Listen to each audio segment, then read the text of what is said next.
Welcome to the Sci-Fi Week on Adobe Live. In honor of Star Wars Day on May 4th and 5th, all of our live streams are sci-fi themed. And check out the second week of Photoshop Creative Challenges hosted by Sam Peterson every weekday at 9 a.m. Pacific. Tune in and challenge yourself with a new prompt each day.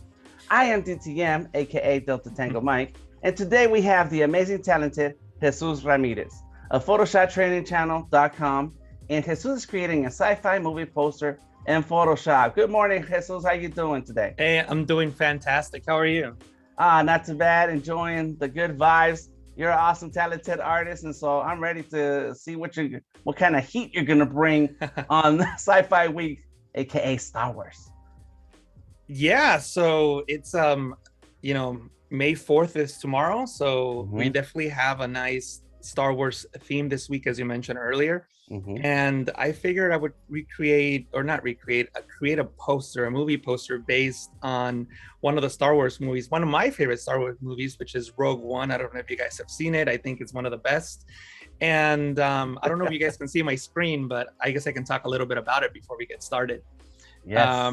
Cool. So if you guys can see my screen, then you'll see that this is going to be the final product. Hopefully we can get through it in the next 2 hours. But as you can see, it's titled Rogue 2. I'm trying to avoid copyright infringements here. Gotcha. And I guess I should mention a little fun fact about Rogue One. So this is Rogue One, a Star Wars story. It's a movie from 2016. Again, one of my favorites. Yes. But the fun thing about this movie, it was created, or the story is by John Knoll. I don't know if people in the chat know who John Knoll is. If you do, let us know in the chat. But John Knoll is this gentleman right here. And he and his brother created a little application that you guys might know, Photoshop, in 1987. So John and Thomas Snow created Photoshop in 1987. I believe Adobe bought it in 89 or 1990, something like that. Ooh. So imagine having these kind of projects on your resume. Photoshop, Star Wars, just I'm jealous of his LinkedIn page. Let's just put it that way. I was gonna say that's my dream. That's right. Yes. Go ahead. And so this website is called IMP Awards. So you can find any movie poster ever made, TV movie poster, and this is what I used as a sort of inspiration for this particular piece. Oh, that's weird. Let me try that again. Give me 1 second. Sorry. Well, while we're getting this together, anybody who's on the chat, welcome to Behance. Drop us your location. Tell us where you're watching this from right now, because we want to know how far and wide people are going to hear today's Photoshop demo with Jesús. There we go. There it is. It looks like I wasn't sharing it. Sorry about that, guys. But yeah, this is Star Wars Rogue One, and this is the guy I was talking about, John Knoll. That's what he looks like. I'll go back. That's him. He and his brother, as I mentioned earlier, created Photoshop in 1987 and sold it to Adobe in 1990. And this is the website that I was referring to, called IMP Awards, where you can find pretty much any movie poster or TV poster. And this is the website where I looked up the Rogue One movie so that I could get some inspiration for the poster that we're going to recreate today. So as you can see, it's almost like Star Wars at a beach resort, which is fantastic. So yeah, that's so anyway, just a little bit about me in case you don't know me. I run a website or a YouTube channel called Photoshop Training Channel, Photoshop tutorials. You can check it out. Just look for Photoshop Training Channel on YouTube and you'll find me there. I've been a professional graphic artist for almost 20 years now. I feel so old saying that. Most recently, I started working in the movie industry. I've been creating posters, doing finishing work for a company called BLT, which works with clients such as HBO, Netflix, things like that. My most recent piece is for the show Hacks. I've never seen it, but I was one of the artists who worked on this poster, as well as the widescreen version for HBO. I've also worked with my good friend Lisa Carney on this poster for Good Sam for CBS. If you don't know Lisa, She's a previous Adobe live streamer and she's amazing. So make sure you check her out, lisacarney.com, and you can see her work. She's amazing. She's worked with Marvel and does amazing work. I'm going to get right into Photoshop in just a moment. I just want to point out that if you see any Star Wars related asset in the project that we're going to work with today, it came from pixelsquid.com. So you can check out Pixel Squid and download some of the free assets. Basically, the way this works is you can click on a 3D model and you can rotate around the model and then download that particular view and apply it to your composite. So I'm not going to come back into Pixel Squid, but all the Star Wars related models came through here, except for the Jedi, which is an Adobe Stock image, which we'll talk about in a moment. So this is the final piece. And as I mentioned earlier, I've been working a lot with studios creating posters. So the way that I'm actually building these files, they're a little different just because I have that workflow in mind. So everything is labeled, everything is modularized. So you can quickly, take pieces out and put them in and rearrange them. And something that is very, very important when you're working on that type of production environment is that everything needs to be labeled. And one of the things that I did out of habit, while working with Lisa is not only naming the layers, but naming the blend mode that it's using and the opacity, because after the file leaves your hands, another artist may need to update it or work with the file in a certain way. So everything needs to be organized and everybody needs to be in the same page. So I guess the first little tip that I'll show today is that to save a little time in that process, when I create a new layer, right away I apply this action that I made, which in my case is Shift and the F12 key, to name the layer, to apply that name to a layer. And if it's a different blend mode, I can just change it to like multiply or whatever the blending mode is, just so I can stay organized. In case you don't know how to do that, it's not a big deal at all. All you need to do is go into Window, Actions, click on this little record button here, and then you can just name the layer whatever you want. So I'll call this layer Adobe Live. There it is. I can stop. Oops. Sorry about that. I did it too fast and wrong. I need to create a new action first and call this action Adobe Live. Hit record, and now it's recording this Adobe Live action. You can name a layer. I'll call it Adobe Live Layer. Stop it. Oh, and stop it. And something that I didn't do earlier was assign it a keyboard shortcut. So I'm going to double click on it. And you can assign a keyboard shortcut to it. So what I did is I added a function key and then the Shift key. So I'll do Shift F3, press OK. So now when I create a new layer, it's layer 6. But if I press Shift and F3, it'll name the layer to what we to what we set it on this action.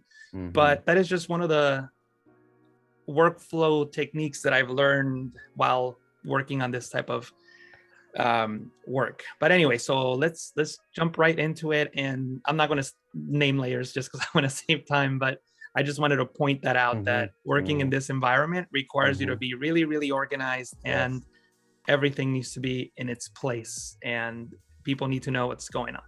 But let's jump right into it. So I already took the liberty of starting with a document that is 2026 by 3000 pixels. There it is. And I've already added this line right here, this guide, which is just my horizon line, just because I want to have a similar horizon line. That way I can just place everything in its place. I believe that setting your horizon line right from the beginning just really helps you visualize things and get started. Ideally, you want to have a sketch. In this case, I don't really have a sketch. I just have this finished product. So I'm just going to keep referencing the product, the final piece.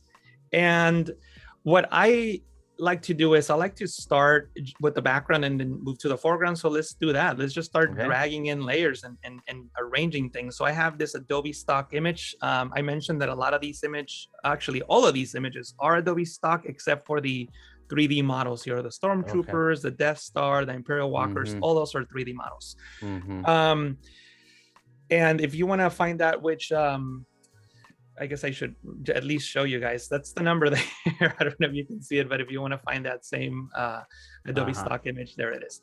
And what I like to do is just start by, just kind of placing this into position.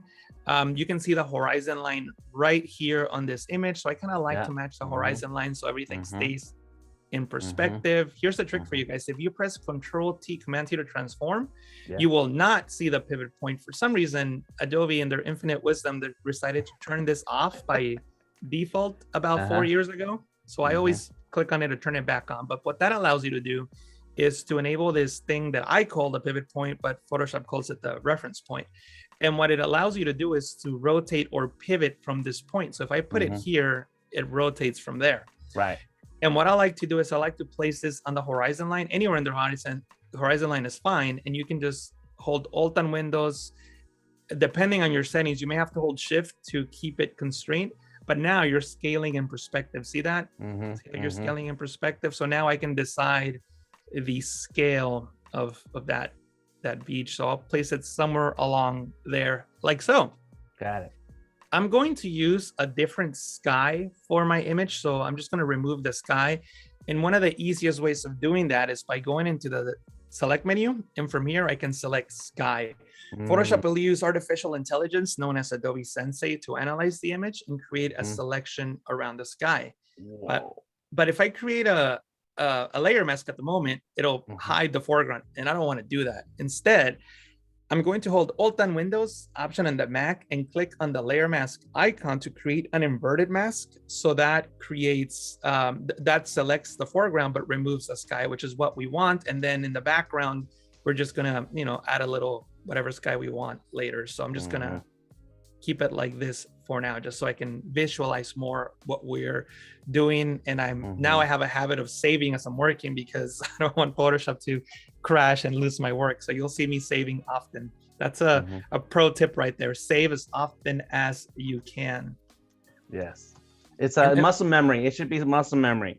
Muscle memory. That's it. Boom. Get it. Definitely. And let me know if there's any questions in the chat, DMT. I'll be happy to answer them. I'm kind of looking at the chat now and I see some familiar faces. Hey, Sean, how's it going? I see you.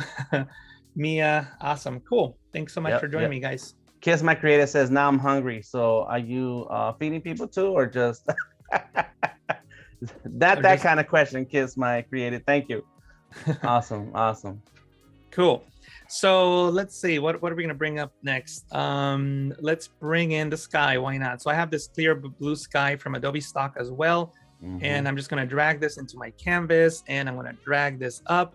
I know where my horizon line is, and whoever uploaded this Adobe Stock image just cut the image right at the horizon line. So I can just place this right on the line and then scale it up accordingly. And you can go up a little bit higher if you want. You don't have to be right on the line. Right. And then again, since I like to work fast, I rarely drag layers down like that. I'd rather use a keyboard shortcut. So Control and the right bracket key on Windows to drag a layer, Control and the left bracket key to bring a layer down, Control and the right bracket key to bring a layer up. The bracket key is to the left of the letter P in North American keyboards. And here's another cool trick. If you hold Shift and use that keyboard shortcut, so Control Shift right bracket, it'll jump the layer to the top of the layer stack. Control Shift left bracket, it'll jump it down to the bottom of the layer stack. So this is how I like to move my layers, just because it's so much faster than clicking and dragging. Also, when I'm really working, I have two monitors, so it takes a long time to go to the other monitor, drag a layer, and then come back to your working composition. You'll often see me double click on the hand tool because a hand tool fits the image to screen. You can see the entire canvas. Now that I have the this basic plane set, I don't need the horizon line visible. It's just distracting me now. So I'm going to disable it. You can disable a guide by pressing Control and semicolon, and that gets rid of the guide. Some people use Control H, which hides all extras. That can work, but the downside of doing Control H as opposed to Control semicolon is that Control H hides all other guides. All other extras, not just guides. So I like to be specific about what I'm hiding. So I want to hide the guides, Control semicolon. That's Command on the Mac, by the way. Cool. Oh, that's lots of tips. Keep track of them.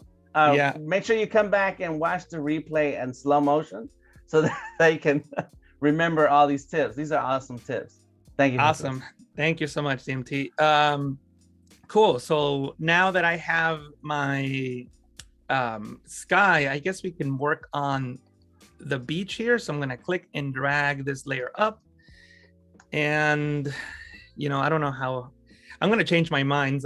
We might not follow the the original exactly, but you know, it's a good guide. So maybe this is really what I want to keep here. And I'm going to come and bring this up right about here.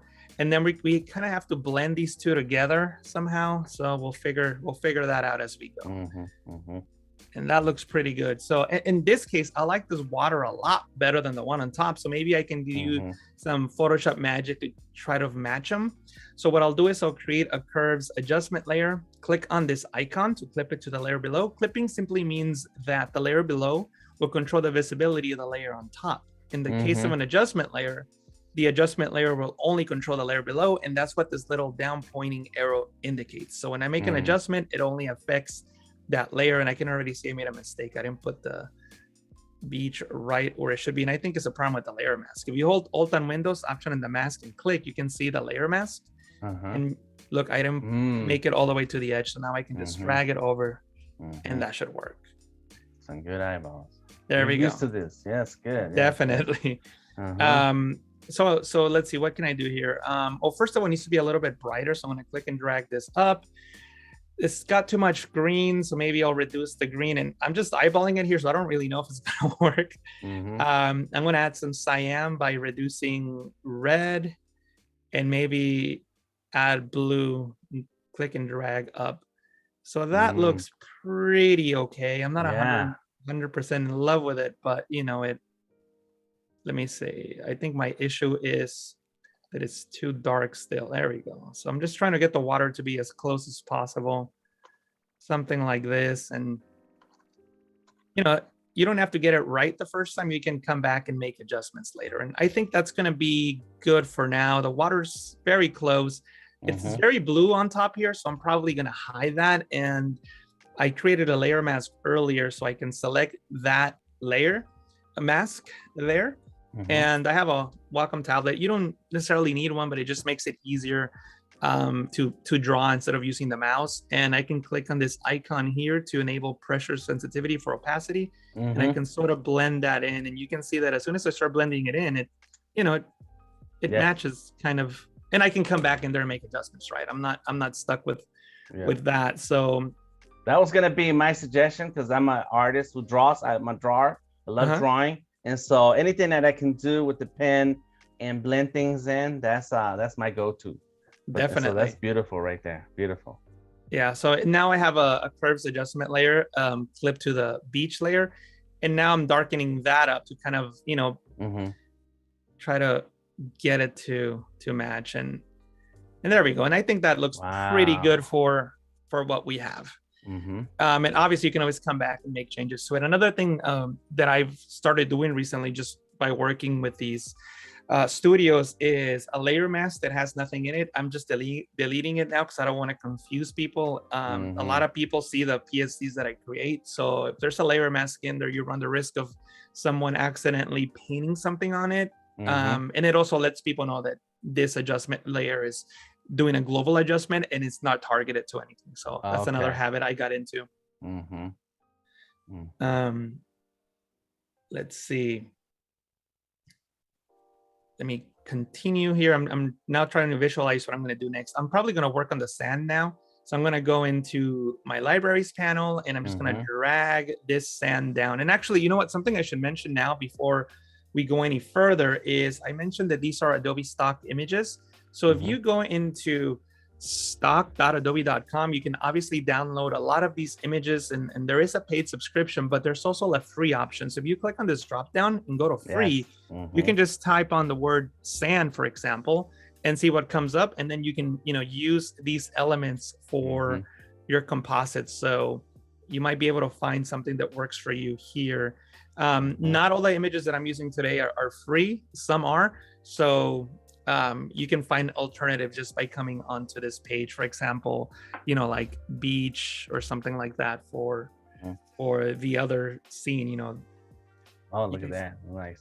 And the way this works is that you simply click on the little, you can license it right off the bat if you want, or you can click on the little heart icon and it goes into your Creative Cloud library and you can just drag it into your working composition.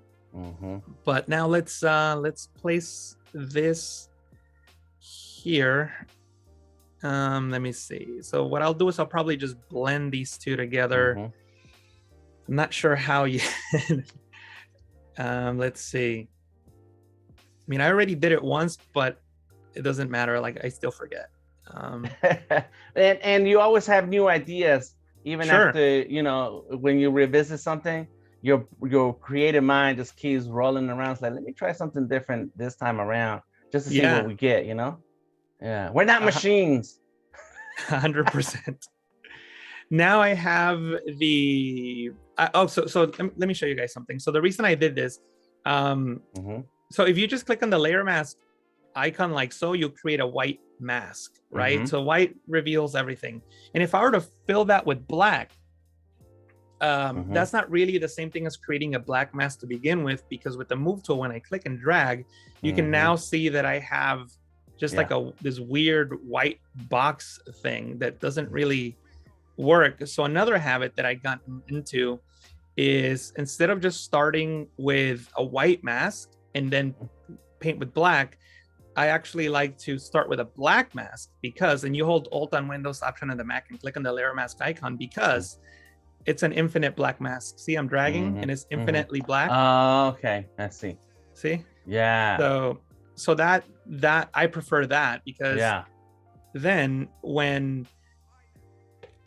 I paint, I can just selectively paint on the areas that I want to reveal. And if for whatever reason I need to make my canvas larger or whatever, like the mask will be completely black outside of those bounds, as opposed to just have a harsh, you know, white line. Yeah. So anyway, that's beautiful. And the black mask is Darth Vader's mask. The dark side is the best side. It's on your left side, right? That's right. That's right. There you go. Don't forget it. We got the dark side on this side over here. Nice. Look at that. Just painting that in. And you know, I'm not liking the scale so much, so I probably will come in and change it, and you know, like, but I don't have to worry about that right now. I'm just laying it all out. And I'm going to create another curves adjustment layer. And by the way, I've been using curves, but you can use levels if you want. So levels is a lot easier to understand. You can just, you know, set how dark the darkest pixel would be with this slider. So this slider is telling Photoshop that the pixels on this layer will not be darker than the shade of gray. And this slider tells Photoshop that the pixels on this layer will not be brighter than the shade of gray. So you can determine how dark or how bright the darkest pixels are. And then you can just adjust your gamma with this slider, and you know, just adjust it accordingly. And you know, you can use curves if you prefer. It's whatever works, right? There's no right or wrong. And I'm still unhappy with that sand, but what's wrong with it? I think it, you know, I can spend hours manipulating this sand, so we'll just come back to it. Sure. But what we'll do is we'll just put all these layers into one group, just so that we stay organized, and I can just call this background. And that's cool. In the beginning, sometimes you just want to throw things in there, so that you can let your creative mind start to see things. Give yourself time. Definitely. So, you know, the perspective is a little off, but that's okay. Like I said, now that everything is laid out, as you mentioned, you can come back and you can make changes. So as you said, DMC, we're not stuck with what we have. So this is, you know, like as you can see in this image, I spent a lot more time working on the perspective and getting it right. So obviously I'm not gonna do it right off the bat while I'm talking. Right. But it's good enough. Why don't we work with by adding some of these Imperial walkers? Why not? So I'm just gonna click and drag one of these guys in here, and I'm just gonna scale him up. Probably. Ooh. Actually, it looks kind of nicer if it's bigger. I had it smaller. I don't know if I should keep it. What do you guys think? Should I leave it this What big? Do you guys say in the chat? Bigger, smaller? I vote for bigger. All right. By the way, here's a tip. I mentioned that earlier about how you can scale in perspective by dragging the reference point. Another thing that you can do is you see this little box here. I can click on it and the reference point moves to those specific corners of the bounding box. So if I click the center bottom one, hold Alt on Windows, Option in the Mac while holding the Shift key, and you can scale that. See that? Now we have a little tiny one, really, really big one. And the reason that it looks in perspective is because I kind of, match the perspective to begin with. Yeah. So you said big, right? Yes. Bigger, big, General, Kenobi, Frank, Sean, Kiss My Creative. Everybody's saying big. That's right. And somebody said, make it fall in the ocean with a big splash and a mini tsunami. Noor. Okay. I don't know if we have time for photoshopping a mini tsunami. Yeah, we need a month long. We need a month of sci-fi. One of the things that I like to keep my eye out on is that the lighting is not matching the composite. The lighting's actually coming from the other side. And by the way, a lot of times, if you look at like professional movie posters, even some that I've done, the lighting doesn't match. And that's not because the artist doesn't know or didn't catch it. That's usually because that's how the client wants it. So yeah. So in some of the posters I've showed you, even today, there's some lighting issues and that's how they want it. So the person signing the checks is who's in charge. Yeah. I got stories. I got plenty of those stories. Yeah, there you go. When we do freelance work, yes. But this is beautiful. We'll forgive all of the lighting issues here because this is awesome already. Thank you. So the tip that I mentioned earlier, remember the keyboard shortcut control left bracket key? So I'm just going to move it down in the layer stack until it appears behind the palm trees. There you go. So now it's behind the palm trees.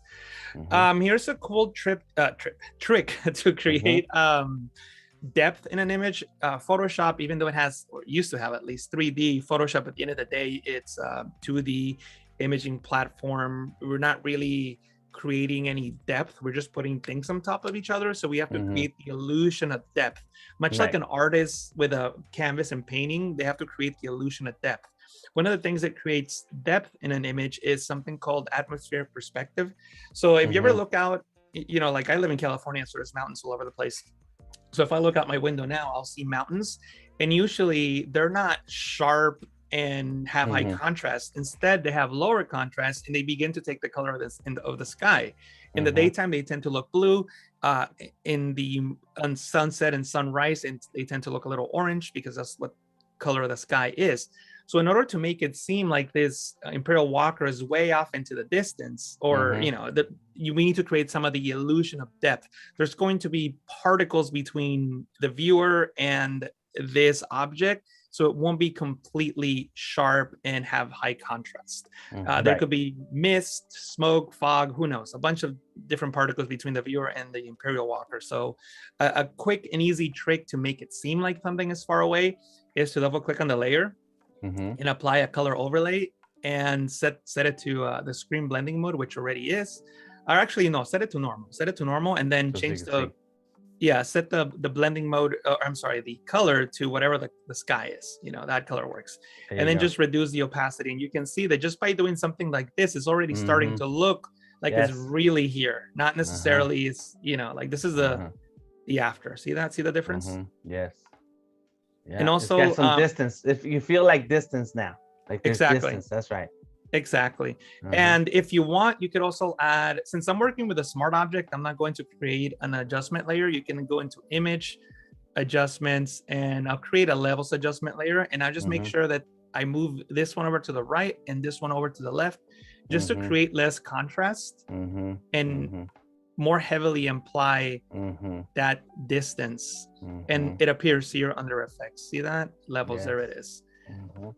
So it looks pretty good, I would say. And I can just move this anywhere I want. I like the position where I had it before, so that's where I'll leave it. Since we're working with these Imperial Walkers, I might as well add the second one, and I'll add it here.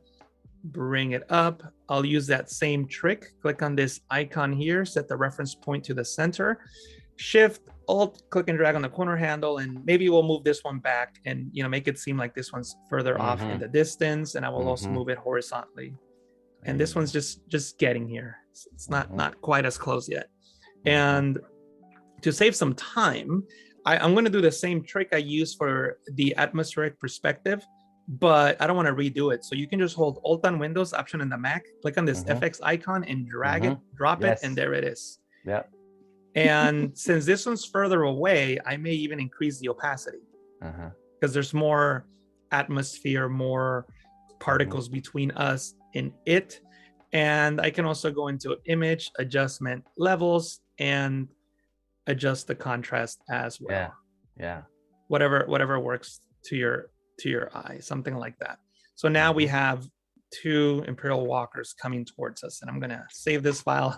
As I mentioned before, I have such a habit of saving these things. So I'm just gonna group them together, stay organized.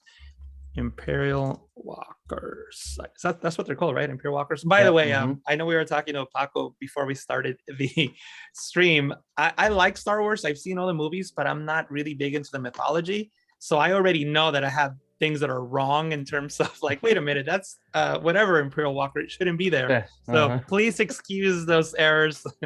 I just don't know much about the actual mythology, even though I've seen all the movies. Yes, AT-AT Walker, all-terrain armored transport. There we go. That's what they're called. Okay. So it sounds like you are. Like you're into the mythology. I tend to look things up sometimes. Okay, sounds good.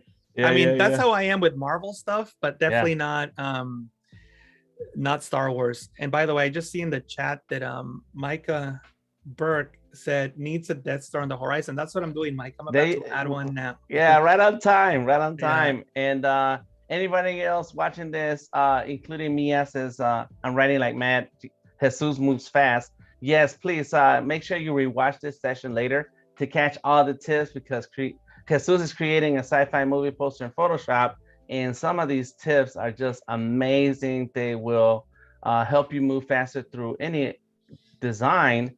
And there's some things that I didn't even touch on. I don't even know about Photoshop. I'm mostly an Illustrator guy, but it's amazing what Photoshop can do, what you can do with Photoshop. So go ahead and make sure you watch this later. Yeah, I see a question. Are the golden ratio and rule of thirds often used for movie posters? I don't know if I should say yes or no. The answer is yeah, that's taken into consideration, but it's not a rule. But yeah, it's definitely used. So just while I work on the Death Star, I'm just gonna disable this, and now I kind of gotta blend it to the background. So I think what I will do, and I guess I'll use that same technique. I'm just trying to figure out how to make it work. So what I'll do is I'll copy the effects from that layer on there. And also, since it's further away, it probably shouldn't be so visible. And I'm trying to figure out what layers I'm going to turn off so that I can see better. So since it's so far away, it wouldn't be so visible. So maybe I can add more of the color overlay like so. And I'll add a layer mask, and with that mask I'll use this what is it called, the gradient tool. Click and drag to the other way, do something like that. Yes. Oh yeah, because I was gonna ask if we ever turn down the opacity on the Death Star at all. And that's great, because now we can see those clouds. And you think the Death Star, of course, is supposed to be outside of the atmosphere. So you will see those clouds. That's good. Yeah. And what I'm going to do, just for funsies, I'm going to create a group. I'm going to call it Death Star. And I'm going to drag this layer in there like so. There it is inside of it. And the reason I did that is because I may add more adjustment layers and other elements to this layer. So like, for example, like just so you can see what I'm talking about, I'm going to add another adjustment layer. And I'm just going to clip it to a layer below. And I don't necessarily want to do this, but this is just for the example. So like I made an adjustment, right? And that's why I wanted to have everything in the group. But then I can go to the side of the group, double click on it. It brings up the layer style window. And from here, I have the blend if options. And I already know that in the chat, Micah knows what I'm about to do. I was just at a conference. I think he mentioned it earlier. The Russell Brown Rock Reunion, I think it was called, by Adobe, sponsored by Adobe. Russell Brown is an Adobe employee. Maybe Micah knows, but he's like Adobe employee number 8 or something crazy like that. But I showed on my session, I talked about blend if. But what blend diff allows you to do is either hide pixels that have a certain darkness value or bring up pixels from underlying layers that have a certain brightness value. So from the underlying layer slider, I'm going to drag this white point to the left and see how it just brings the clouds through. Wow. Oh. So what I'm doing is I'm just creating it so that the clouds come through because it wouldn't, wouldn't. You're gonna, because it's not gonna be just very clean clouds sitting out there. It's gotta have that atmosphere, blocking your view the further down in the horizon you get. Very awesome. Frank was suggesting a blur, and but this is I like this right here. So it's a good eye. So usually what I do at the very end is I go in and add all the blurs and all that stuff. So that's definitely coming. As you can see, these are blurry, the final ones. Because I mean, if you were shooting this one at the actual camera, your main subject will be in focus. In this case, the Jedi. By the way, what should we name this Jedi? We'll look for names in the chat. But anyway, so I usually leave the blurring to the very end just because, like there's no need of doing that now. I just want to lay out my design first and then be able to move things around if I need to. But anyway, and I'm not happy with, let me redo a couple of things. I'm not happy with a couple of things I did here. So I don't think I want to make that adjustment there. And maybe I can, so I just unlinked the mask from the layer so that I can move the mask independently from the layer and maybe even adjust it more. I'm just not happy with the way it's blending at the moment. Yeah, you're a big time pro, so you can see all these little things. For me, I'll be done. I'm like, here it is, your poster's complete. Looking awesome. Thank you. Go ahead. Oh no. I like you just learn how to see these things. Yep. So I don't know. I'm happy with it. So I'm just trying to figure out what I can do to make it work even better. So maybe something like that. And it's it's far away, so it shouldn't be too visible. And there's a lot of stuff in between. Yep. Anyway, and we can keep working on it more. Another thing I might do is just go into filter, blur, and blur that mask. There you go. Mia is asking for noise. Thank you everybody in the chat for your suggestions. Got Frank, Mia, Gordon, General Kenobi, Micah, Noor. Everybody is throwing ideas out there. Thank you very much. Robert, Felipe, Jorge, thank you all. And of course, Wade, thank you for keeping the chat organized and helping us out during the stream. Appreciate you. So I see. I think Frank is. Is it Frank? Oh no, Mia. I think Mia said, "Have we added noise yet?" With a little wink. I think Mia knows that I add noise to all my images. See how there's a lot of noise? That's just my thing. And the reason I do that is because, especially if you blur something, here, let me show you what I mean by that with a different photo. We'll use, I guess we'll use this image. So if this was my background, right? And if I go into filter, blur, Gaussian blur, and blur it and I'm blurring it because it's depth of field or whatever, this to me looks very computer generated, very fake. Everything is so smooth. So if you're actually shooting a photo, even though you have a blurry background, there would be noise. So this doesn't look good to me. It looks very fake. So what I like to do is go into filter, camera raw filter, and just crank up the noise just enough so that you can see it. So what I like to do is go into the effects panel. Here it is. It's already open. And I can just go into grain and add just a little tiny bit, not a lot, just enough so that there's something there and it doesn't feel so fake. So I think that's what Mia is referencing. But yeah, I definitely will do that at the end. As you can see, there's definitely some noise in there. Cool. And also anytime you add the noise filters to your photographs or work or posters, make sure you play that Beastie Boys song, Make Some Noise. yeah. That's the soundtrack for that. Awesome. That's a good one. Also, I think Mia asked, was it Mia? Question for Jesus, what's the toughest poster you've ever done? I haven't done too many for, now that I'm working with this company, but I guess the latest one, the one I just showed you was actually a lot more difficult than I thought it would be. This one, actually, this version of it was easier. The harder one was this version, because so what happens is the client approves like a certain portion of the poster, and then you're free to create, the other side, like the extension. But the images that I had didn't give me a lot of information to like, copy and clone and do all that. So it's actually a lot more difficult than it looks.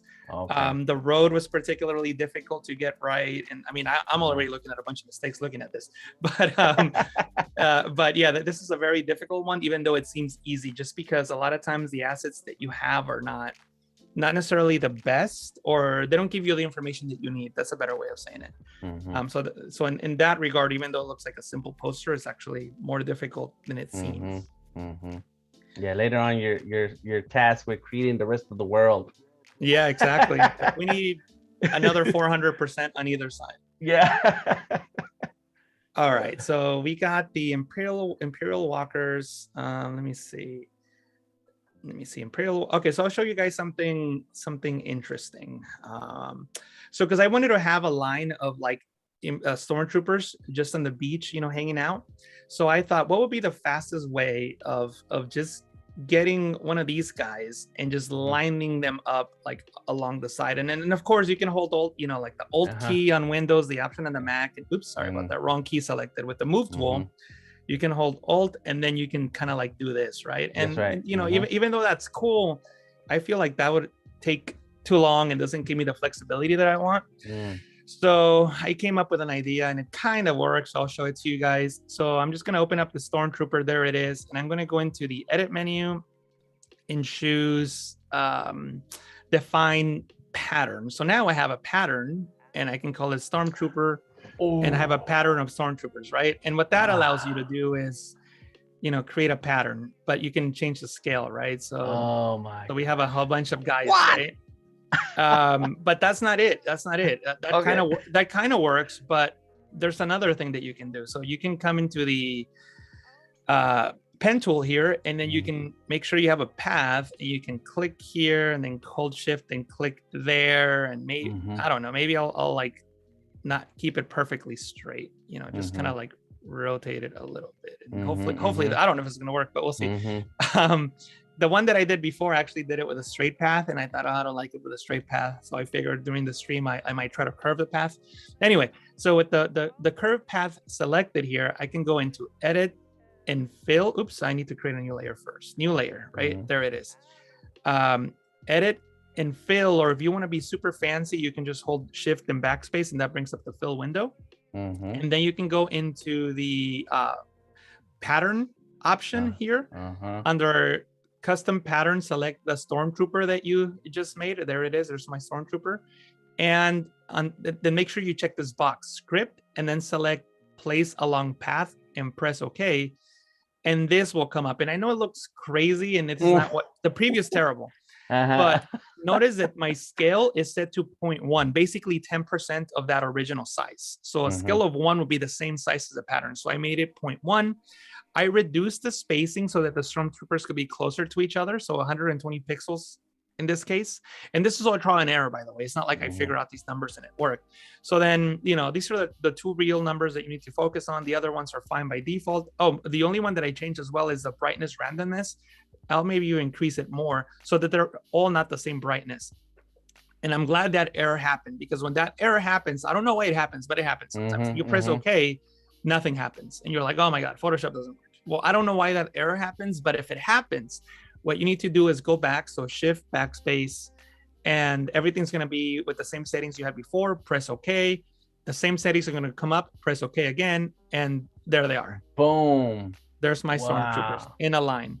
Now, unfortunately, they're not the scale that I want. So I'm just going to press, let me just get rid of this path because I don't need it anymore. So Control T, Command T to transform. I'm going to scale these guys down right about where I want them to be, about that big, give or take. And then I will do that trick with the Alt key. But now it's, but the reason that this is better, or at least faster, is that, you know, they're not all exactly like in a perfect line. They're kind of wavy now. So some are higher, some are lower. I'm gonna press, I'm gonna duplicate this again so I can fill the entire area here. So I'm gonna zoom in, just make sure that I align them properly. And I'm using the arrow keys now so that it matches, something like that. Now that I have all these layers, I can hold shift, click on all three, control E on Windows, command E on the Mac to merge. And there it is. There's all these guys standing on a line here. I can call them Stormtrooper line, and I'll convert this into a smart object because later, and I guess I'll do it now, we're gonna blur it, right? If they're that far away, they wouldn't be that sharp. So filter, actually, before I blur it, I wanted to do one other thing. I'm gonna double click to the side of the layer, click on bevel and emboss, and notice the angle here. I'm just gonna move it over to the right side. I don't really need a strong shadow, or maybe I do. I don't know. What do you guys think? Shadow? Now that I see the shadow, I kind of like so shadow. And we have a highlight. See the highlight hitting them because that's where the light's coming from. So before and after, it just gives it a little more depth, you know. And I think that looks pretty good. We'll press OK. And then now I guess I'll blur it. So filter, blur, Gaussian blur, and you know, the blur could be just a touch. That's and we'll figure it out later, right? Because the background's still sharp, so this really doesn't make any sense at the moment. But you guys know where we're going. So now we have the stormtroopers on the beach back there, and Daniel says that they have the perfect outfits for the beach. Right? Well, they're not going to get any sunburns. No, that's right. They protect it. All ready for the aqua gym lesson, says Noor. Thank you. It's funny. Yes, this is very cool. Let's see what else. All right, so I guess and then I had this ship too, I think, in the final one, so I might as well just drop it in there and then just copy one of these. Where are they? Oh, I guess I'll put it down here. So let me just come down. This is the only time I drag and drop when I'm like looking for something, and I guess I'll put it here with the Imperial Walkers, and I'll copy the effects. There they are. And I guess this one's closer, or no, it'll be further, right? Because it's super big. Right? Well, yeah, but they'll be closer than the Death Star. Right, closer than the Death Star for sure. But further away than the AT-AT Walker. All right, we'll call that good. And we can change it later, of course, and then we can move it anywhere we want. But for now, that's good. So what I'll do is I'll take this ship, and you guys will tell me what that ship is called, and I'll put it into a group, and I'll just call this like far away enemies or something like that. So then that way it's all in one group, and we know how to get to it. I guess it's time to work on the Jedi. So I'll save this so that we don't lose it, and I'll double click on this Adobe Stock image. And what I'll do is I'll mask her out here, and then I'll drag the result onto the document that we're working with. So there's a lot of ways to make selections in Photoshop. I usually just start by going into select, subject, check out the selection, see if it's any good. In this case, it's not bad. There's a couple issues. I'll keep the lightsaber for now, but I'm going to hide it later. So I just have the polygonal lasso tool. To add that back into the selection. Yeah. Yes. There we go. And I don't like this part of the cape coming through, so I'm just going to remove it from the selection. Like so. Yep. And Micah added into chat, this is a Star Destroyer. Yes. And that in someone, let me see who said that that's the wrong kind of stormtroopers. You would have I think you would have the troopers that are around the sand. I don't think they're called sand troopers, but there's something. They have different kind of stormtroopers. Yeah. Oh, there you go. Yeah. All right. So good. Now with this selection active, sometimes what I like to do is press the Q key to see the quick mask, and everything in red is not selected. And it kind of allows you to see like little mistakes. So like, you know, I kind of want to add that to my selections. And that was I did a terrible job. Instead of doing that, I'm just going to paint. And I'm just going to paint with black to hide with a layer mask, black hides and white reveals. So I'm painting with black to hide these pixels. This overlay will show them in red. And I'm going to paint with white here to reveal the pixels that are going to be hidden. Notice that there was some red on that lightsaber. Cool. Nice. Did we get any names for the character yet? Okay, so we're looking for names for this character. This is a Jedi character, right? Yeah. And they're at the character's at the beach, ready to face off against a beach full of stormtroopers, a star destroyer, and the Death Star.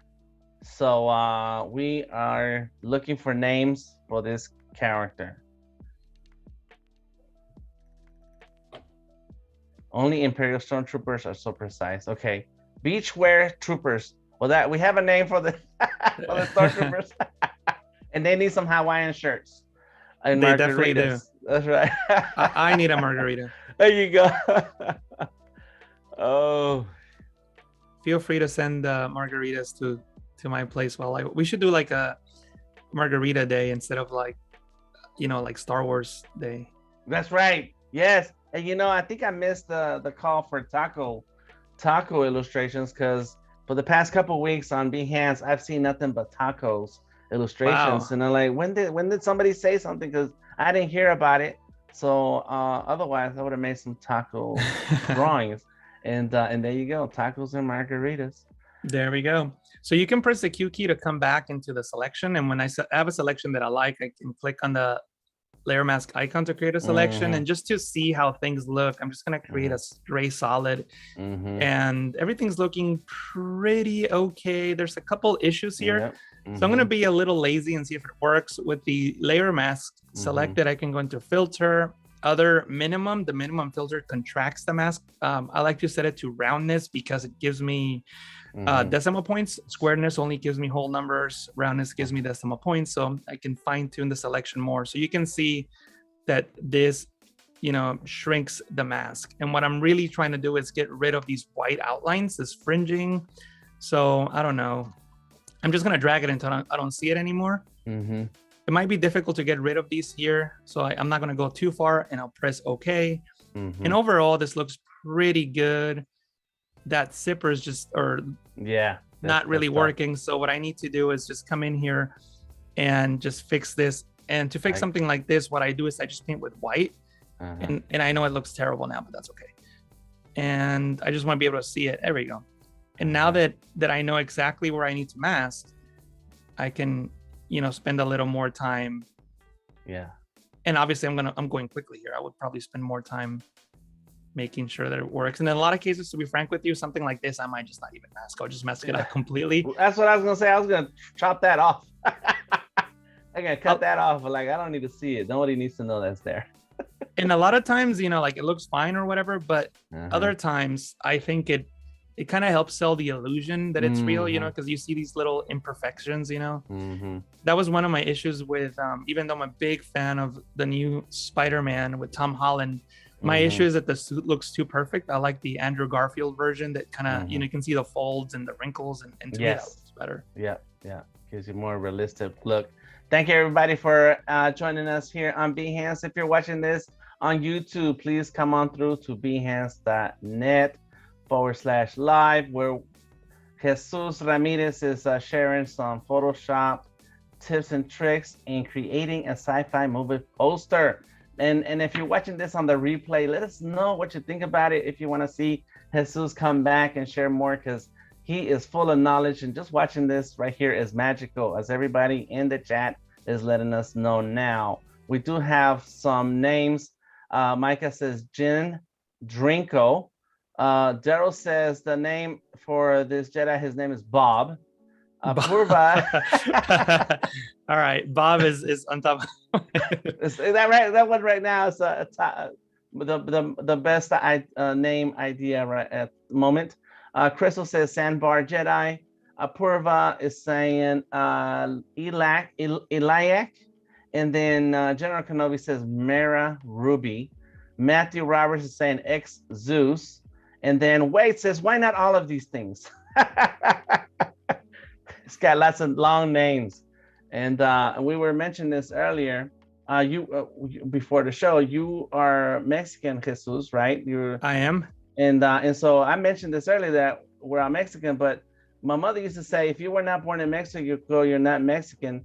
And I was born in LA, so I'm technically a Chicano. And so when the friends that I had, they had like 5 names, and my mother only gave me 2 names, first name and last name, and that was it. So I think this Stormtrooper or this Jedi could be like that, where it's got like 10 names. Yeah, all of them together. Well, what I was thinking about is like, I'm not gonna be able to recite it, but in Game of Thrones, Khaleesi had like a paragraph worth the names. Mother of Dragons is the only one I can remember. So just so that I mentioned what I did here, so I turned the selection into a layer mask, and I kind of cleaned it up a bit to, just try to get a good selection here. And then I converted that into a smart object. So that I can work non-destructively, and if I need to edit the mask, I can always double click on that smart object and edit it. So I'm just gonna take this Jedi here and drop her into my working I'm not gonna close it now, just gotta wait till I get here and save it and not lose it by accident. So now I'm just gonna jump this to the top of my layer stack.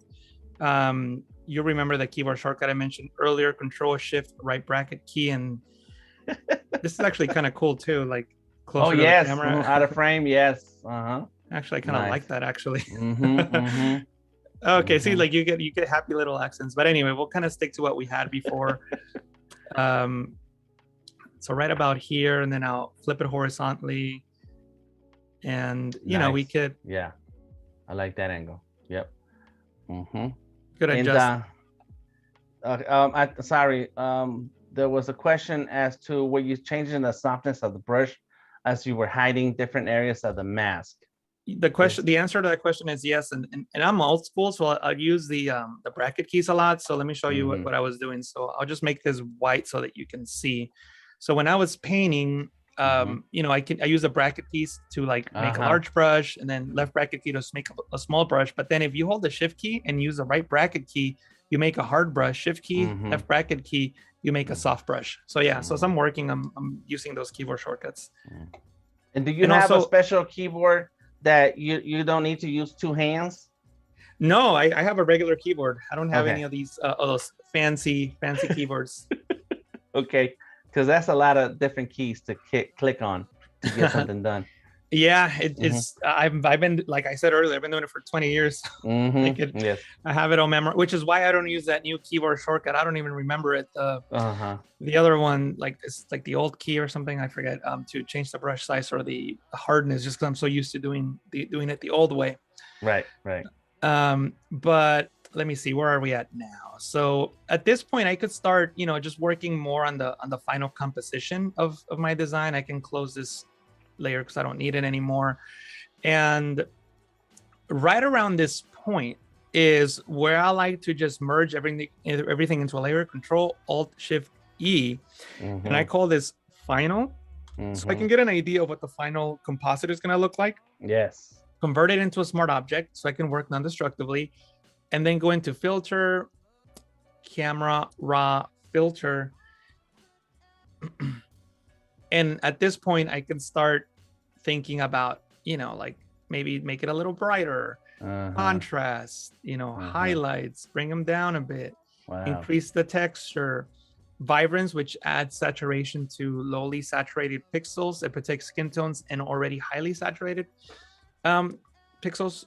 I can also increase the sharpening. So you can, when you drag the sharpening slider, you can kind of see what's happening, but it's difficult to see. If you hold Alt on Windows Option in the Mac and drag the masking slider, you can see what's happening here. So at 0, the sharpening effect is applied to the entire layer. But if I drag it to the right, Photoshop starts finding the edges. So now the areas with white are the only ones that will have the sharpening effect applied to it. And that's what I want. I don't want any sharpening in the clouds. It makes no sense, right? So just drag it as far right as you can, where you can still get the detail on your main subject, and adjust it accordingly.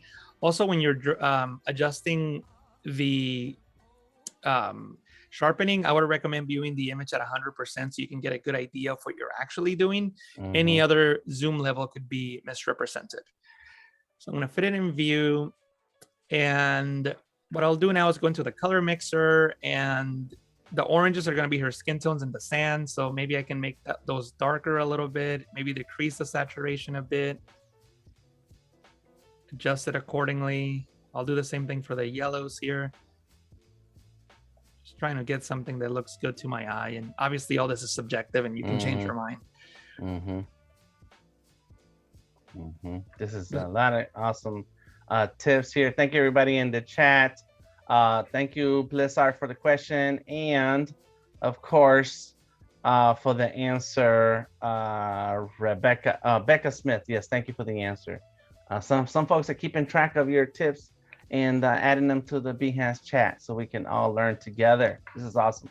Awesome. So I added a little bit of grain. I'm gonna add it now, and a little bit of a vignette, and you can see the difference already that this is making. I think I will also add, so the masking here, I'm going to create a linear gradient here on the bottom, like so, just to darken that up. That's where the branding is going to be placed. So I can bring down the exposure, make that a little darker. And you know what?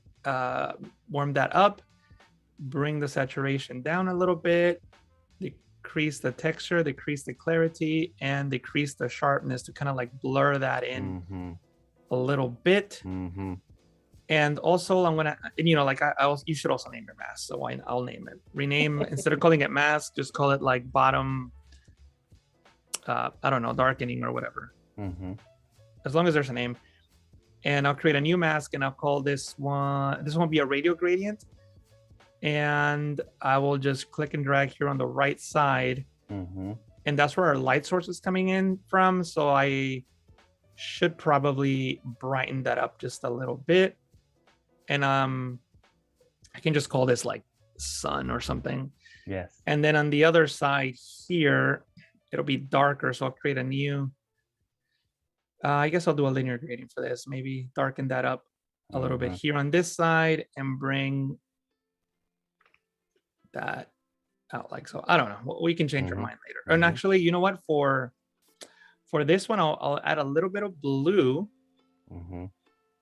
And I'll call this one dark blue, and I'll call it top left. There we go. And on this one called sun, why not? Why don't we just add just a tiny little bit of yellow? Not so much, just a tad. I'll press OK. So that's my before and after. So see how big of a difference that made? So now I have an idea of where I'm going with this. So I can make decisions on the rest of the poster. So I'm going to disable this for now, and I'll work on my Jedi here. I'll create a folder, call it Jedi. Is she in there? Yeah, she's in there now. And, you know, I'm not so happy with the scale yet. So I gotta figure that out. But anyway, something like this. And what I will do now is work on her lighting. So I'll use a curves adjustment, clip it to the layer below, delete the mask because I don't need it. And she's obviously way too bright, so I can just, or I'm sorry, way too dark, so I can brighten her up like so. Here's a trick for you guys. I'm sure I've done this on Adobe Live before, but you can create a solid color adjustment, set it to close to 50% gray. It doesn't have to be right on the dot. 46% will work fine. Then create a hue and saturation adjustment layer, jack up the saturation, and obviously like nothing is happening. Well, on this adjustment layer or solid fill layer, set it to luminosity. And that's just gonna change all the luminance values to 48% gray or whatever it is that I had. And you can see the colors that are in the image, and you can see that there's a lot of blue with her, but the sand is yellow, or orange. So if this is a real photo, the light will hit the sand and bounce up and hit her. So she should also have a little bit of a orange tint to her, and she doesn't. So let's add that in. So I'm gonna go into the selective color, click on the layer on the clipping mask, and under neutrals, I'm just gonna reduce the cyan to add a little bit of red and increase the yellow, and try to get that orange in there. Something like that. It doesn't have to be perfect, but that alone should make a huge difference. Yeah. So before and after. See that? And I think that really helps. And actually, I'm going to place this right below here so that when we apply the brighten effect, it takes into consideration, you know, that light. So see that? Yes. Yeah. Right. Let's see, what can we do next? Let's work on the lightsaber. Somebody had mentioned lens flares. Lots of lens flares. Lots of lens flares. So, I mean, there's a lot of ways which we can create this lightsaber. So what I can do is just, you know, go into the rectangle tool and create something like this, zoom in, and then just like click on that little icon and then just round it like so. And bam, bring it in. Yeah. Matthew was asking, couldn't you just use the horizon line again to adjust the Jedi size? I can, but since her let me try to say this with as few words as possible without confusing people. I could, but her horizon line is not necessarily, it's not perspective accurate, and I'm just trying to like make it work. So in that case, no. Her horizon line is not, her horizon line is probably like a little bit higher. So I would need to bring her lower for her to like match. Even on this one here, if you really pay attention, you can kind of tell that the perspective is off a little bit. The more you pay attention, the more you'll see it. In reality, she probably needs to come down lower, but I didn't want to bring her down lower because I wanted her to have space for the identity here. Oh, that's right. That's right. So sometimes you have to make those sacrifices. Exactly. Yes. Exactly. But you know, if you spend enough time, maybe you can get it to work. I just couldn't get it to work in the time that I had. So I'm just gonna drag the pivot point there, drag this over like so. You can have this giant lightsaber. And Mia, yes, you have to rewatch this. There's too much awesomeness to catch it in one sitting. That's correct. Your brain fills up too fast. At least my brain does. So here I'm gonna have to make some decisions. I'm probably going to just maybe drag this point over. Yes, I don't mind. There we go. I'm just trying to match the. And you know what? If you don't get it 100% perfect, that's okay. And it's actually a little longer, but that's kind of cool too. Yeah. So this looks pretty okay. There we go. I mean, that's I love anchor points. I love anchor points. Oh my god. Yes. Well, you're an artist illustrator, so I'm sure you do. Yes. So now to make sure that the lightsaber, like the original one, doesn't like mess with anything I'm doing, I'm going to go into this smart object and create a layer mask. And I'm just going to hide the lightsaber. So once I fill this layer mask with black, it will disappear. And this will take its place. And I don't have to, you know, like I really don't have to worry too much about the masking. I can just bring this down to the layer below and you know, it just matches. And I can put these together, Jedi, and I don't even know how to spell lightsaber. Is it one word, lightsaber, like that? I don't know. Yes. Yeah. Cool. So what I'll do now is I'll double click on this rectangle, make that white, double click to the side of the layer and do on outer glow. And I already have the one from when I was practicing the session earlier. Linear light is the blending mode. This is the blue that I chose, and I guess I should copy it for other purposes. And you can adjust the opacity and maybe even add a little bit of noise. Why not? I didn't do that earlier. You can also do an inner glow as well, so that you can so that it's not so sharp, you know, so that there's some glow inside there as well, and you know, adjust it accordingly, whatever looks good to your eye. And I'll double click on the hand tool to fit the image to screen. There's the lightsaber. The other thing I did in the final piece, and I don't think I saved the flare here. I have a lens flare graphic here. Did I just call it flare? I think the one that I use is this one here. And I just placed it on top of everything. Change the blending mode to screen. The screen blending mode hides black pixels and it only keeps the brighter pixels. And I just kind of place that on top here. Whoa. Like so. Move the reference point to that area and scale by clicking and dragging on the corner handles while holding Alt and Shift, Option Shift on the Mac. That looks pretty cool. I want the light to be the same color. So image, adjustments, hue and saturation. And I can adjust the hue till I get a similar that blue. Blue. Yes. There you go, Daniel. You feel good now? It says Daniel said lens flares and rim lights or it's not complete. All right.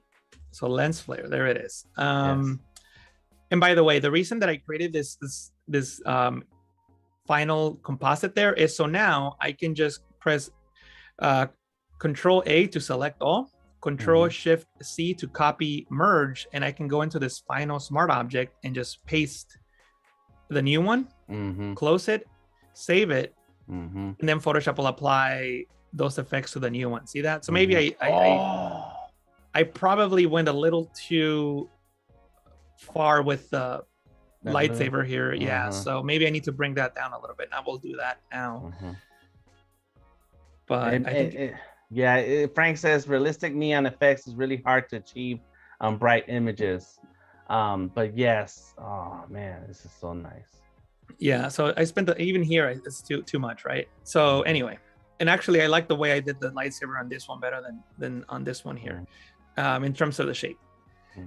Yes, it does have that taper look to it. Yeah, I like that. Cool. So let's see what can we add now. Okay, so I don't need this group anymore, so I'm gonna get rid of it. I'm trying to show you guys a couple techniques that I would use on an actual project. So that the next thing that I would probably do is on my Jedi smart object here. There's a couple issues. If I probably should do it on this layer, actually. I think it's more obvious. If you zoom in, you'll notice that there's actually a lot of color noise. See how there's like a bunch of like little red and blue pixels? It shouldn't be that way. You can see it on the cape as well. There's a lot of that color noise. So I'm just gonna get rid of that. Filter, camera raw filter. Camera raw, we're back in. And I'm gonna try to find an area where it's kind of visible, so we kind of see what we're doing here. So let's try that. If you go into the detail panel and here, color noise reduction, just drag it over to the right. And I know it's difficult to see, but you're getting rid of all those tiny little red and whatever other color pixels we had earlier. How do you know it's selecting the red? What are you doing to make sure? It's not selecting really the red. It's just Photoshop or Camera Raw knows that there's noise. Oh, the noise is different color. So, when you drag over, it kind of disappears. And I know it's not a big deal now, but the more effects that we apply on top of it, the more prominent they'll become. So I'm just trying to get rid of the problem before we even get there. That's true. So that works. And now that I'm here, I guess, now that I'm here, I guess I could also add some, I already added some sharpening. Great, cool. Great. Press OK. Oops, I completely did something wrong here. I don't know what I did. See what I don't know what I did, but you can see now the problem. See that? See how there's a lot of like color noise there? That's what I was trying to avoid.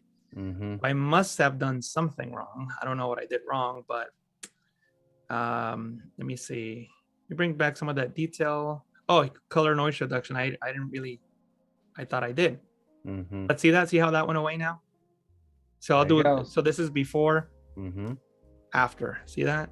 So that's what I was trying to remove, the color that's there. All those little color pixels, just trying to get rid of that. Cool.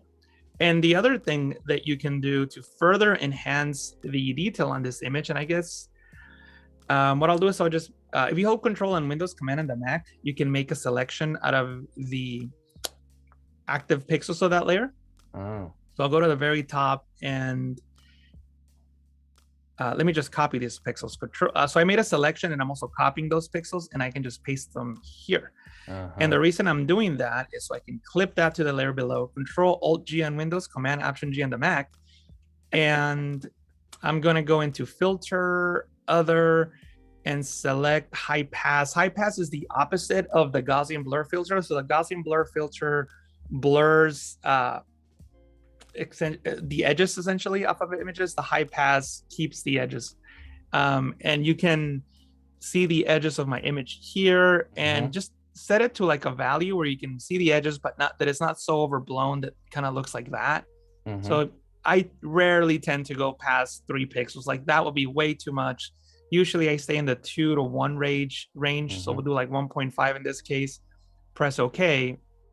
And then what you can do is change the blending mode to like linear light, and you can see how much that creates the illusion of more detail, just to make it like super sharp.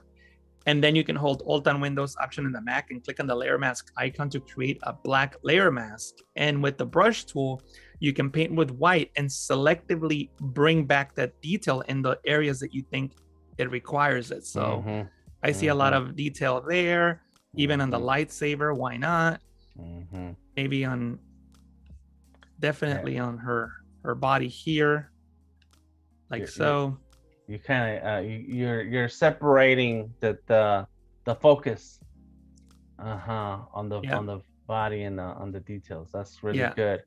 So yes, Jesus, sorry, Jesus is going kind of fast. He is super talented and amazing. So we suggest you follow Jesus Ramirez here on Behance and check out photoshoptrainingchannel.com for tons of these tips in a more easily editable bits and pieces, because Jesus is amazing.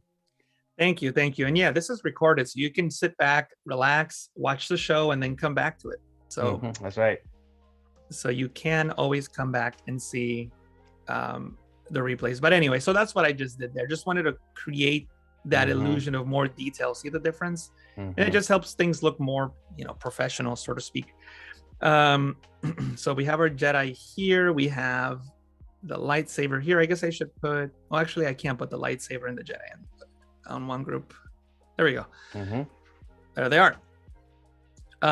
What I'm gonna do now is kind of work a little bit on the perspective. I'm not really happy, so we can come back into this layer here, and we have, is this the beach here? Yeah. So I'm gonna move the reference point right about there and kind of like scale this in maybe, and go back into the sand, wherever it is. Oh, by the way, so one of the reasons that it's a good idea to name your layers is if you have the move tool selected, you can right click anywhere on your canvas and you can see a drop down. So I can just select the sand, beach texture. There it is. So if I wanted to select this guy, I can go for Imperial Walker 1. There it is. Wow. Selected. So that's another reason why you should name your layers, so that you can easily access them. And I haven't been naming all of them, so sorry for that. So let me see what I can do here, because I'm trying to like also look at the scale and try to keep everything as realistic as possible. And we got a question from Matthew. Jesus, any plans on going live soon on PTC?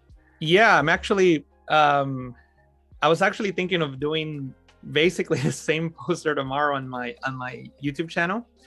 So if you want to tune in for that, I may change it up a bit and work on it, because it's May 4th tomorrow. So I thought I would do something with this since I already have it. So let me see, bring that down, and I'm going to put these into a group and then clip that into that. I'm still unhappy with the scale. I kind of like how it looks, but not the scale. So let me figure this out. And like this is really what I do when I'm working on these things. Like, just keep tinkering with these things until they work. Oh, I think I figured it out. So I'm gonna drag this one on top here instead, and then move this one up. Oh no, actually, that was good. And then I can just paint with black on this one here. There we go. So I don't want that scale to like show that there's perspective. So something like that.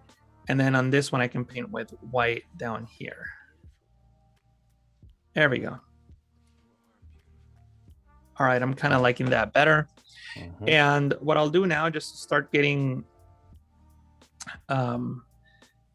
more realistic with this, I'm going to go into my Jedi folder here. I'm going to create a layer mask, and I got to decide how her feet are going to be affected by the sand.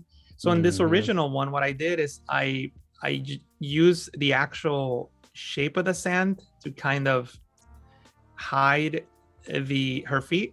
So I can kind of do the same thing in this case. It might not be the exact same spot, and I can definitely start moving the sand around so that I can find like a little mound or something that will hide that area. But I don't necessarily need to do that. Maybe I will. Let's why not? Let's see. Maybe. Oh, okay. So I have this one. Okay. There you go. It's quicksand. It's moving. There you go. We'll work with that. Okay. And the Jedi lightsaber here, I can create a mask. Now I have a ton of brushes, and I don't even know which one to use. So usually what I do is I kind of like start looking for something that just looks kind of rough. I cannot remember the one that I used for this on the actual composite that I just did it last night. I just forget. But I'm just looking for something here. Oh, and by the way, if you're wondering about these brushes, if you click on this icon here, you can go into get more brushes. This will bring up an Adobe page, and you'll see over 1,000 free brushes by Kyle Webster. And you can see that there's a bunch of free brushes you can get from Adobe. The one that I like for compositing is the one here, Concept. So you can just click on download and download these brushes for free. But there's a whole bunch of them. So that's actually what I'm looking through when I'm going through this particular area. And see, like for something like this, I usually just come and see if that works. No, I don't want random twigs. That's definitely not going to work. I felt like I found one super quick yesterday, and then now I can't even find it. But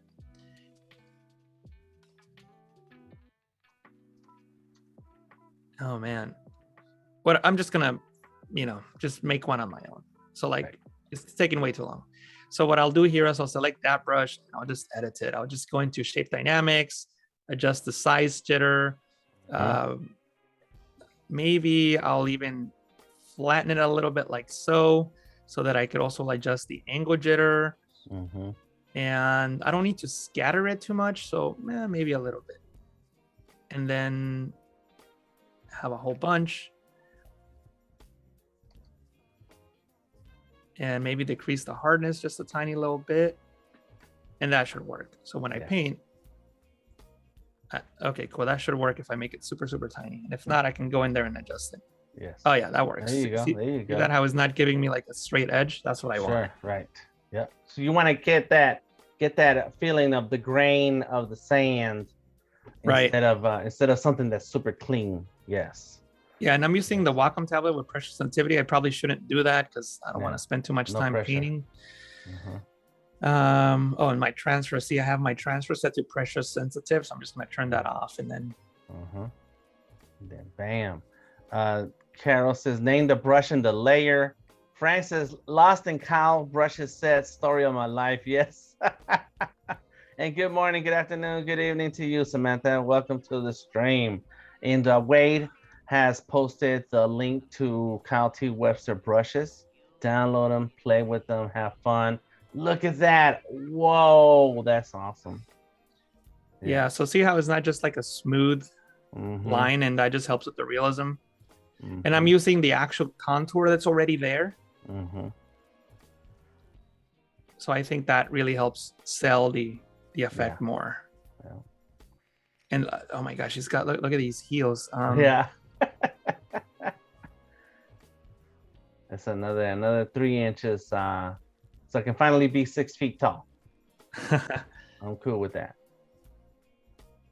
So one of the comments I get the most when I go to a live event is, "Oh my God, I didn't realize you were so tall. I'm 6'2". So at every event, it's like, "Oh, you look so much shorter on your videos," and I'm like, "How do I sit?" Right. Yes, you know yeah, you get a online and through video and pictures, you get a sense of what you think you're seeing till it's in real time, real life. Yeah. Yeah. What I'm gonna do now is inside of this group, I'm also gonna clip another layer to her, and I'll just call that sand shadow. And I'll zoom. So now we're at the point where I'm just like looking at these little tiny details, you know, that are important. But the point is that we already set the like the major pieces, and now it's just focusing on the small stuff. By the way, like I don't like to just paint with black. Shadows are not really black. They're whatever, you know, the color is and then darker. So I just select the color and then just make it darker. So like, you know, like this dark brown, and then I guess I can use the same brush. Actually, no, I shouldn't use the same brush. I'll use this brush and make it a bit harder. And when I paint, you know, that's the result there. And then I can just change the blending mode to multiply, which will darken it a bit more. And again, I'm going quickly here, but I think you guys get the idea. It's a nice little contact shadow. And maybe, and a lot of times I just like to blur those shadows too, filter blur, Gaussian blur, and, you know, just blur them a bit more. I think it helps, and maybe even reduce the opacity a tiny bit. Yep. So before and after, and then do the same thing on the other side, you know, something like this. It's hard to see it. Maybe the way my eyeballs are not as good. There it is. I see it now. Okay. Yeah, so a lot of times when you're working, it's difficult to see, but then when you click on this eye icon, you're like, oh yeah, it makes a big difference. Yes. All right. So there we go. Another thing that we can do is, you know, the lightsaber is creating light. So let's add that highlight to her. So I'll create a layer, clip it to her. I can just call this highlight. I know I said I wouldn't name the layers. Let's have it now. And I'm going to try to use that same color that I used for the lightsaber. So is it inner glow or the outer glow? Is the outer glow, whatever color this is. I'll just copy it here. And then what I'll do is I'll just go in this highlight layer, and I'm just going to paint that color like on her. And actually, I will do that with this. Ooh. And please share your Jedi name ideas for this character. We're getting close to the last 30 minutes of today's stream, and this Jedi needs to live on after today. So now I'm trying to figure out which blending mode would be better for the highlight, and I think that linear light will probably be good.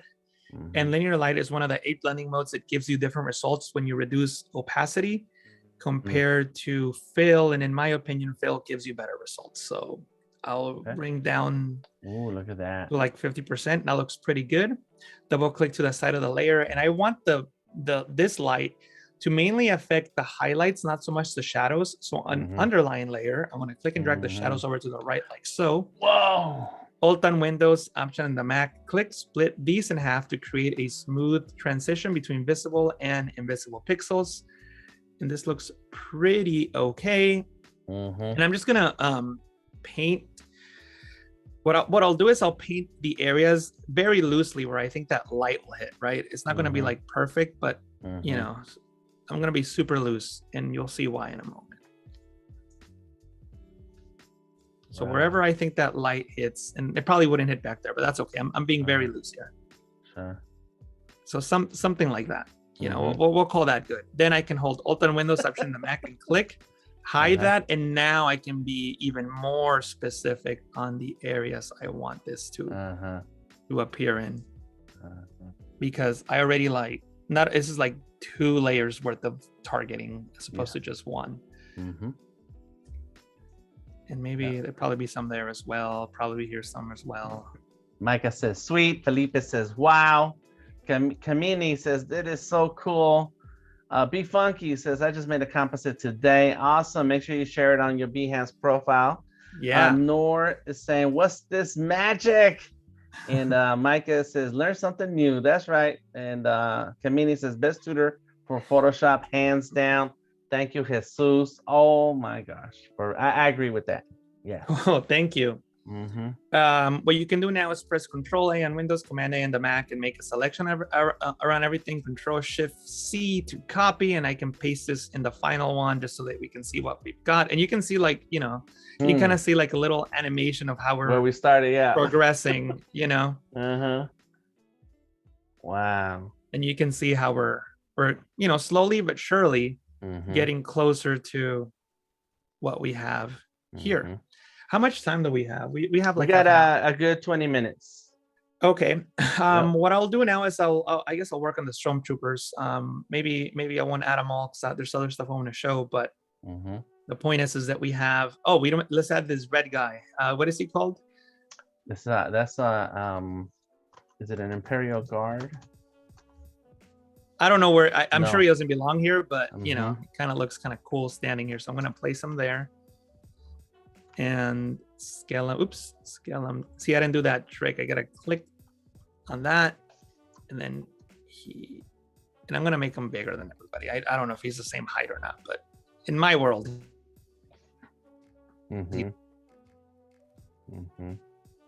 they usually guard the emperor. So hey, can you guys hear me? Yes. Yeah. It says that my Zoom quit. Can you see my screen? Yes, I can see your screen. We're still here. Okay, I'm still here. Yep. But I don't see your screen. I see you. Okay. So while we're working, Jesus has been creating a sci-fi movie poster in Photoshop. So please rewatch this session later to catch all the tips and share your Jedi name ideas for this character. We got a couple of great comments in the chat. Rob says this is getting bookmarked and rewatched in heavy rotation.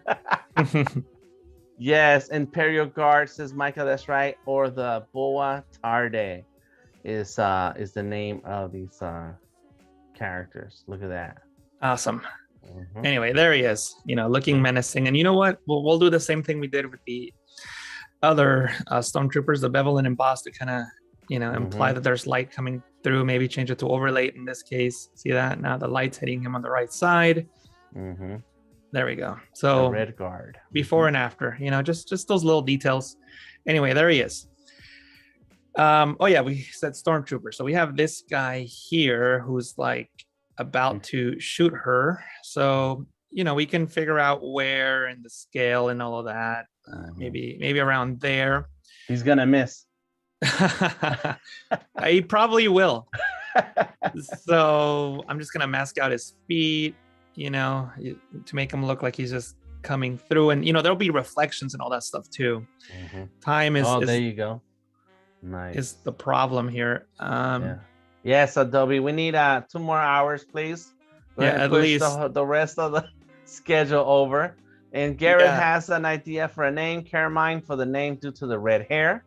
There goes another name. So we got Bob, Carmine. Keep them coming. So I'm just fading that brushstroke so that, you know, we can kind of see a little bit of his feet underwater, not too much. Cool. And also, I think Kyle has some brushes in there for like water ripples. Oh no, these are not Kyle's. These are another brush pack that I have, but I have these brushes that I use for my compositing that are basically just these little water ripples. And if I paint with white, you know, you get that effect there. The reflection, yes. Daniel says character name, Jola Bernuba Folina Esperanza Kenobi. There we go. That works great.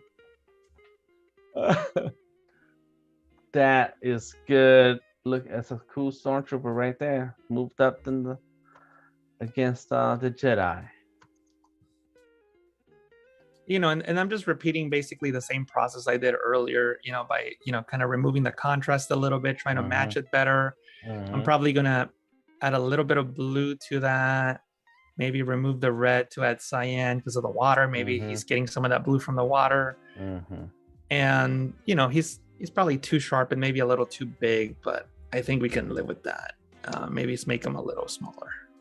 Nor is saying, I'm imagining a mix of this poster with a Sharknado movie poster. Oh, yeah. That'd be great. Also, I went online and I guess if I'm going to talk about it, I should show you. So I went to fonts.adobe.com. If you're not familiar with it, you should use it.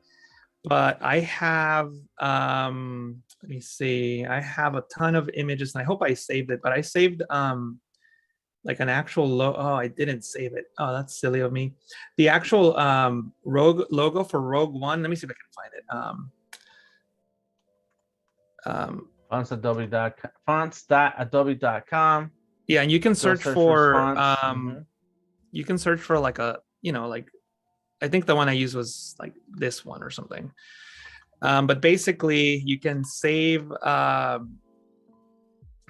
like whatever image you want, and then click on this search by image, and then you can find that image there, and Photoshop, or not Photoshop, I'm sorry, fonts.adobe.com will search the image, and there we go. Rogue One. Click on next step. There it is. Actually, well, I don't know why I created those extra spaces, but Rogue One, there it is. Great.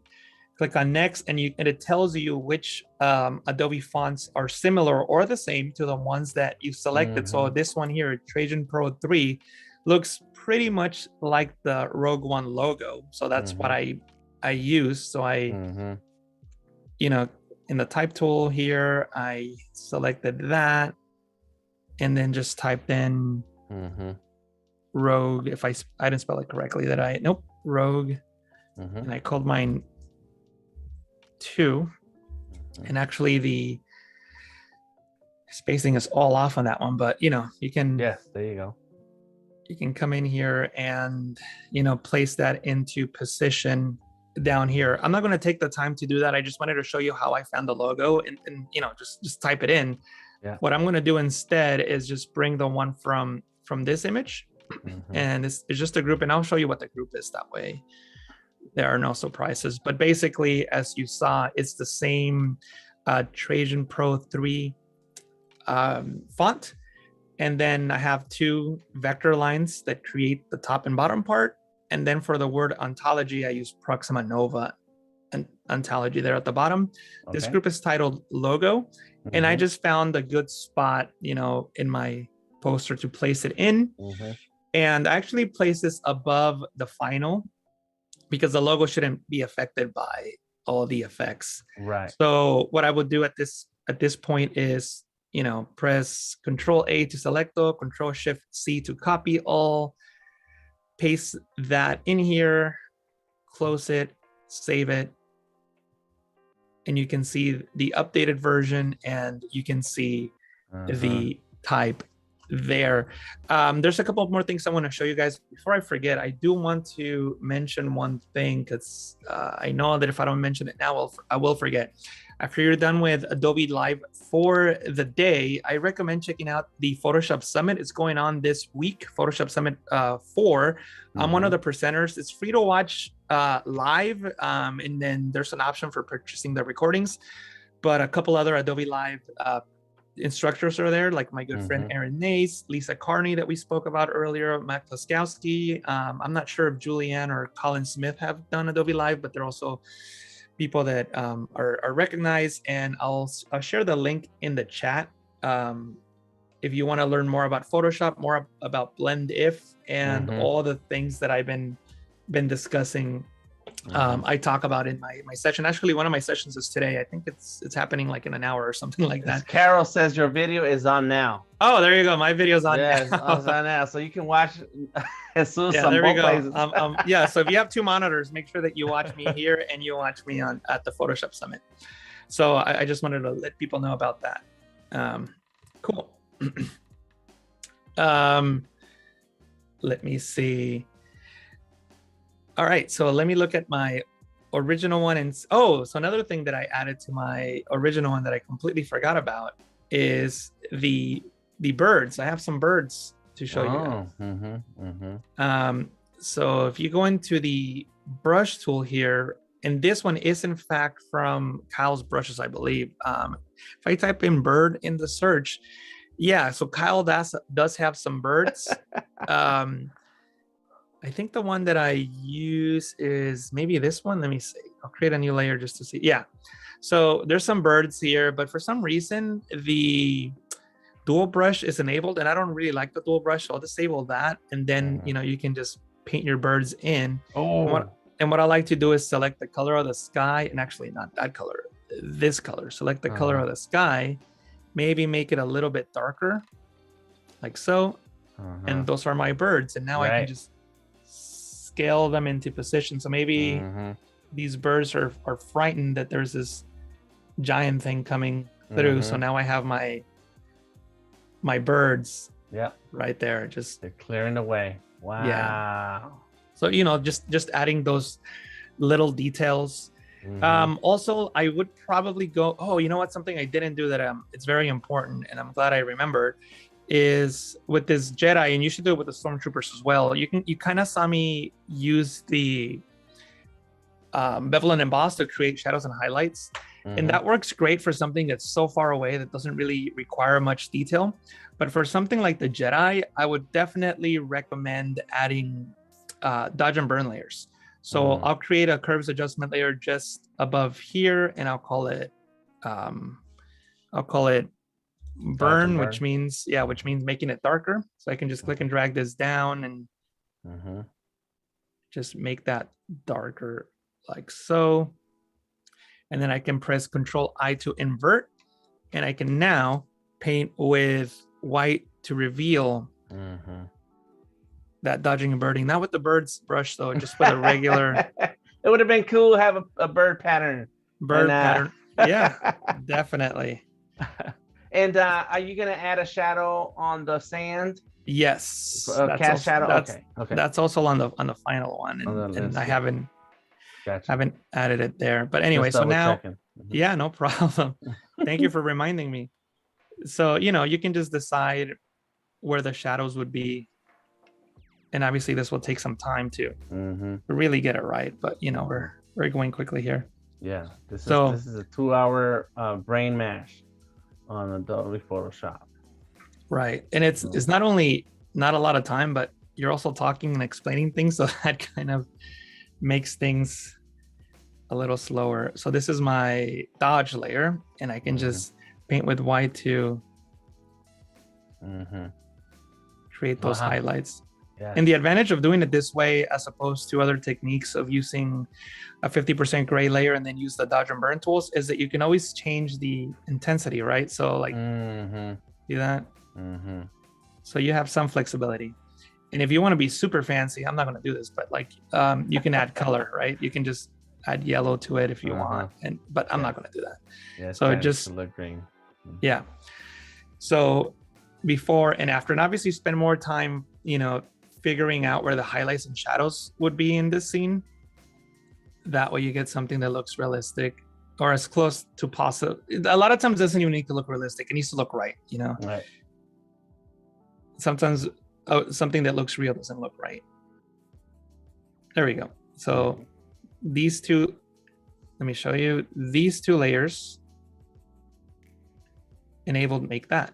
So it just kind of helps it all come into the scene a bit more. Let me see. You were talking about the shadow, right? So something that you can do for the shadow is select the main subject here by holding Control and Windows, Command and the Mac, and clicking on the layer mask. No, I'm sorry, not the layer mask. Clicking on the layer thumbnail, and it loads it as a selection. Then I'll create a layer underneath her and fill it with like a really dark brown, something like that. And then I can press Control T, Command T to transform, select distort, and you can distort this. There we go. However you want. And it's gonna need a little bit of work, but that's okay. There we go. That's good for now. And I can now bring this out like so. That looks pretty good. And obviously I don't think the lightsaber would cast a shadow. Right. It's light. There you go. And then what I'll do here is I'll probably select this area like so. Control T to transform, warp it, and maybe I can just warp this so that it like goes there. And I'm not sure why it's hiding that. Oh, because it's part of that group, I believe. So if I just drag it out of that group, there we go. It was getting caught up in the sand. Nice, nice. We got about a good 10 minutes left, and just letting you know, that was good. Cool, thanks. And then, you know, for these areas, I can just select this color here and then just kind of paint that in. And you don't have to be very precise because it's a shadow. It's going to be blurred. So like, it's okay if it's got like a few imperfections, and the shadow is not perfect to begin with. So cool. So then I can go into filter, blur, Gaussian blur, and figure out, you know, how much blur my shadow will have, change the blending mode to multiply, bring the opacity down, try to figure out what the darkest point of my shadow would be, and then create a layer mask and gradient. Yeah. Exactly. So, and then, you know, you can decide how you want your mask. Still not 100% sure. There you go. I mean, we'll call that good for now. I mean, I could spend all day trying to figure out how that shadow would look. And I'm not happy with how like skinny her legs look. So I could probably come in here and with the I forget the name of this tool, the smudge tool. You can come in and, you know, just kind of like, I don't know, make them thicker or whatever. Yeah. And since the shadow's going over sand, you can probably get artistic here and figure out how it would look on the contours of the sand. You can do a displacement map if you want, but that's probably too much work for this. But you know, this displacement map would surely work. What's super cool is everything you're showing us today is you trying to keep order in the layers so that you can always come back and make edits and changes. And and it's beautiful to see the work that goes into it. It's crazy that when people see the final work, they don't know how hard you went on making all of these things look like this is an actual scene that happened in real life. Right. It takes a lot of time. Yes. That's for sure. Yes. So, you know, and what I would do in this case is I would probably put this layer. I would probably put all this together, and I don't know what's controlling that group, but yeah, there we go. Jedi, Lightsaber, and Shadow or something like that. So I know what's in there. So we got a few more minutes for your names. So far, we got Bob, Carmine, Ezekiel, Hola, Bernuba, Folina, Esperanza, Kenobi. Any other names for this Jedi character? Let us know. There we go. And also, like, something I should mention now is with hair, because I know some people are going to be talking about it. You know, like I masked out all her hair. There's no way I'm going to be able to get her hair masked properly with, you know, such fine hair that she has. So what I can do is on here, I can create a new layer, call it hair. And I have a hairbrush that I use. I think it's called Strand. Yeah, hair strands. This one, if I'm not mistaken. Actually, no, it's not that one. It's one of these. Oops, strand. Maybe this one. Is it this one? Nope, not that one. I need to better name my brushes. Strand. This one. Yeah, that's the one. So it's just a strand brush, and what you can do is hold Alt and Windows Option in the Mac and click to select, you know, the color of her hair. Maybe make sure this is off. Yeah, that's off. And I can just paint hair with this brush. You know, just kind of. And I'm just holding Alt and, like, you know, selecting that color. And I'm going quickly here, but you get the idea. These little hair strands are just flyaway hairs, you know, just you can paint in. rather than masking them, because it'll take forever and you probably will never do it. And then a lot of times, like here, you can kind of see how there's hair that's actually going into her neck. You can kind of try to match the flow. I know there's one like right here by her ear. I'm gonna try to match. I didn't do that good of a job in that case, but you get the idea. I sometimes, try a couple of times until I get it to match, because that hair is already there, so I might as well take advantage of it. And I could just come in here and, just find these strands to make the composite work. But obviously this takes some time, and I think you said we have like 2 minutes or something. Yeah, we got 5 minutes or so. And another name suggestion was Gin Drinko. I don't know how I feel about that one. Yeah. So which ones do you like right now so far? So of course Bob. Yeah, and Jedi Bob. Jedi Bob, and she's going up against a whole fleet of Stormtroopers, AT-AT walkers, a Death Star, and a Star Destroyer. Right. Jedi Bob, says Francisco. That's right. And Felipe is asking, where did we get that brush? And Becca says hairbrush, and she's laughing. So where did we get that brush? That was part of the list?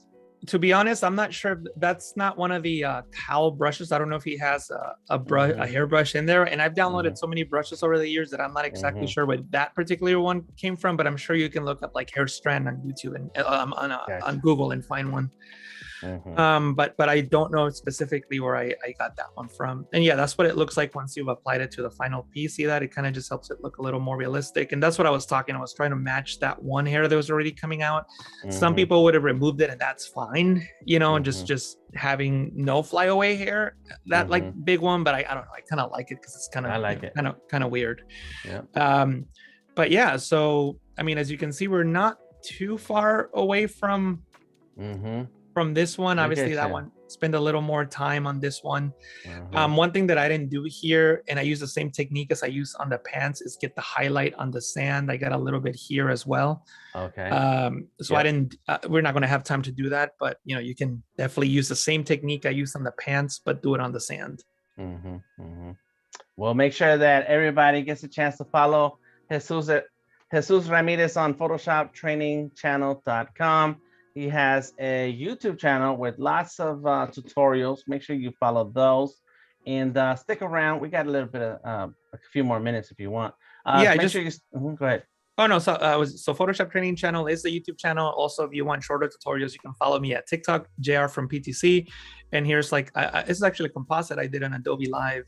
I want to say about last year or something like that.